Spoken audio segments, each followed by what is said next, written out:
ब्रजभूषण जी और पंडित जी एक शाम जब पार्क से वापस आए तो सीधा गीता लेकर बैठ गए।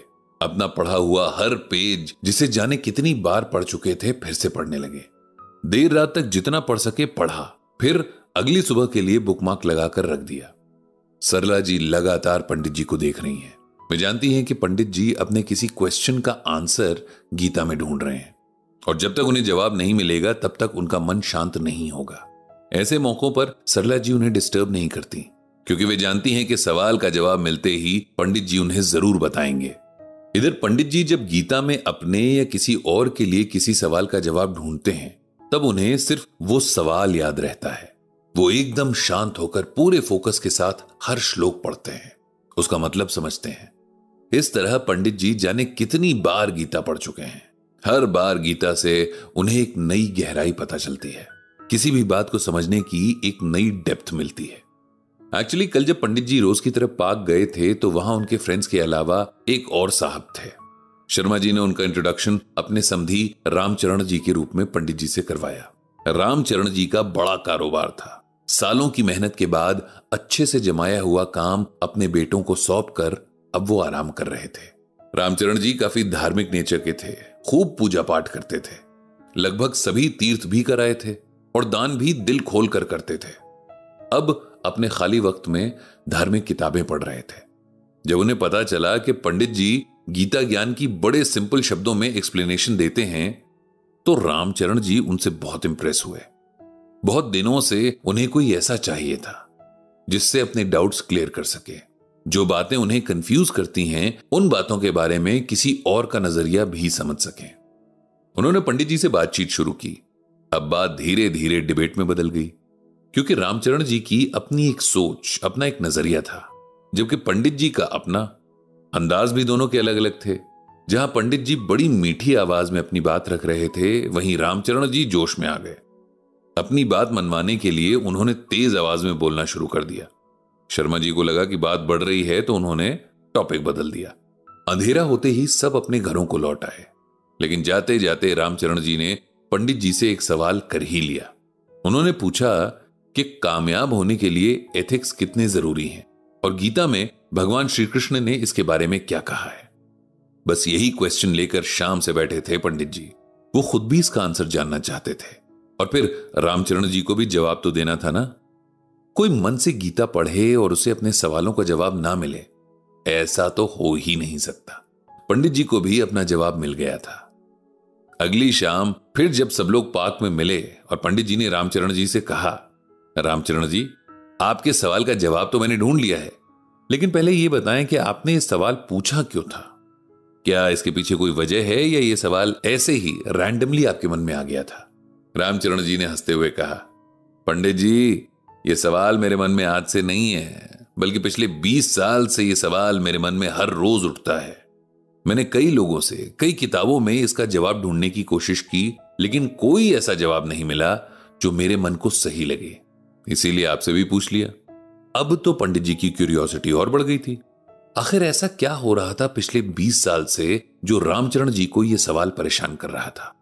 उन्होंने फिर रामचरण जी से पूछ ही लिया। अब रामचरण जी ने जवाब में एक पूरी कहानी सुनाई। बात तब से शुरू होती है जब रामचरण जी ने अपना सर्जिकल इक्विपमेंट्स का काम शुरू ही किया था। उन्होंने एक बड़े प्राइवेट हॉस्पिटल के सामने एक दुकान किराए पर ली थी।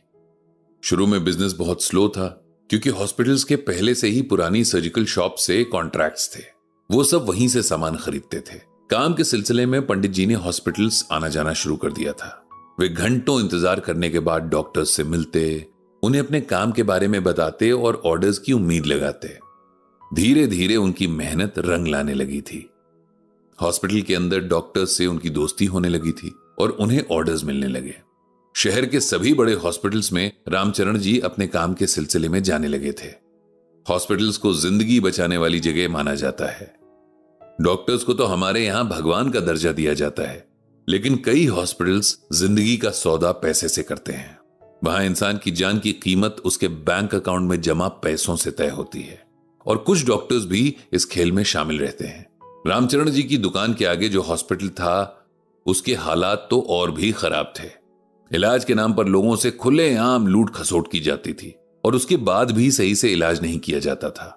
दिखावे के लिए चमचमाता हॉस्पिटल, बड़ी बड़ी डिग्रीज और एक्सपीरियंस वाले स्पेशलिस्ट डॉक्टर्स और 5 स्टार होटल्स वाली फैसिलिटीज मौजूद थीं, लेकिन जो उस जगह की मूल भावना होनी चाहिए थी, यानी ह्यूमैनिटी और सेवा भाव, वही गायब था। इस सबके बावजूद वो हॉस्पिटल हर दिन तरक्की कर रहा था। उसके ओनर्स पैसों में खेल रहे थे और यही सब देखकर पंडित जी के मन में यह ख्याल आता था कि एथिक्स को किनारे रखकर भी ये लोग कितने सक्सेसफुल हैं। सब लोग इनका सच जानते हैं, लेकिन कोई कुछ नहीं कहता। सब ने इसे एक्सेप्ट कर लिया है। हर सुबह जब भी मैं इस हॉस्पिटल को देखता था, मेरे मन में बस यही सवाल आता था कि इतना अन्याय होने के बाद क्या ईश्वर न्याय करते हैं? क्या बिना अपने एथिक्स को छोड़े इंसान सक्सेसफुल नहीं हो सकता? अगर ऐसा है तो हमारा धर्म हमें यह क्यों सिखाता है कि हमें हमेशा सही रास्ते पर ही चलना चाहिए? इतना कहकर रामचरण जी चुप हो गए। पंडित जी को अब उनकी सारी बात और उलझन भी समझ आ गई थी। रामचरण जी को जवाब देते हुए पंडित जी ने कहा कि आपका सवाल एकदम सही है और ये किसी भी सेंसिटिव इंसान के मन में उठ सकता है। तो आपके सवाल के जवाब में मैंने गीता का ये श्लोक ढूंढा है, इसे ध्यान से सुनिए। एवं प्रवर्तितम चक्रम नानुवर्तयति यह अघायुर इंद्रिया रामो मोघम पार्थ स जीवति। यहां भगवान श्री कृष्ण अर्जुन से कहते हैं कि हे अर्जुन, जो इंसान इस संसार में मेरे बताए सृष्टि चक्र के अनुसार नहीं चलता, वो इंद्रियों के द्वारा भोगों में रमण करने वाला अघायु यानी पापमय जीवन बिताने वाला मनुष्य है और संसार में व्यर्थ ही जीता है।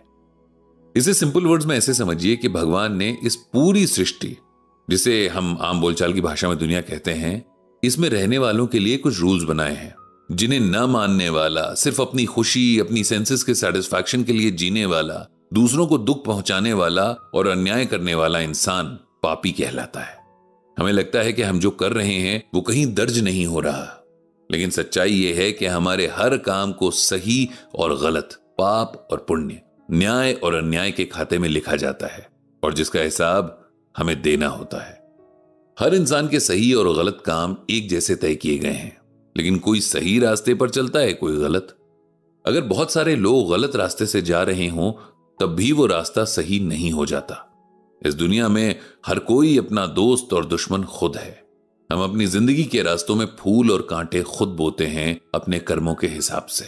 अगर आज हमारे बुरे कर्मों का फल नहीं मिल रहा या हमारे बुरे कामों के बावजूद हमारे साथ अच्छा हो रहा है, तब इसका मतलब यह है कि हमारे पिछले अच्छे कर्मों का असर अभी बाकी है।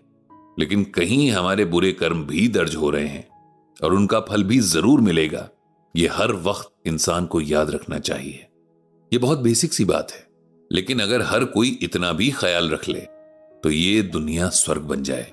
पंडित जी की बात से रामचरण जी को अपने सालों पुराने सवाल का जवाब मिल गया था।